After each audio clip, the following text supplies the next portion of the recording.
रायपुर में किसानों का रकबा कम करने को लेकर सियासत शुरू हो गई है। नेता प्रतिपक्ष धर्मलाल कौशिक ने सरकार पर किसानों का रकबा कम करने को सोची समझी साजिश करार दिया है।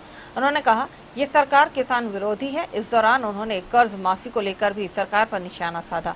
वहीं बीजेपी के आरोपों पर मुख्यमंत्री भूपेश बघेल ने पलटवार किया। उन्होंने कहा, बीजेपी को पन्ने पलटकर देखना चाहिए। उनके शासनकाल में 15 लाख किसान ही पंजीयन करा पाते थे और 12 लाख किसान धान बेचते थे, जबकि हमारे शासनकाल में किसानों का रकबा बढ़ा है। इसके अलावा धान खरीद की मात्रा भी लगातार बढ़ती जा रही है। नहीं तो किसान यदि नियत ठीक होती तो 1 दिसंबर की आवश्यकता नहीं थी, नवंबर में ही धान खरीदी की शुरू हो जाती।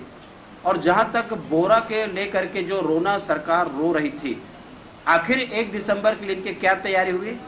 मैंने पहले ही कहा था कि प्रदेश में पर्याप्त बोरे की व्यवस्था है, बोरे की संख्या है, केवल कलेक्ट करने की आवश्यकता है। और आज उसी बोरे पे धान खरीदी होगी जिसका रोना सरकार रो रही थी। अभी तो ये है, हमारे शासन में आने के बाद न केवल किसानों की संख्या बढ़ी है, रकबा भी बढ़ा है और साथ ही उपार्जन भी बढ़ा है। 70 लाख मीट्रिक टन से कभी अधिक खरीद नहीं पाए थे रमन सिंह की 15 साल में।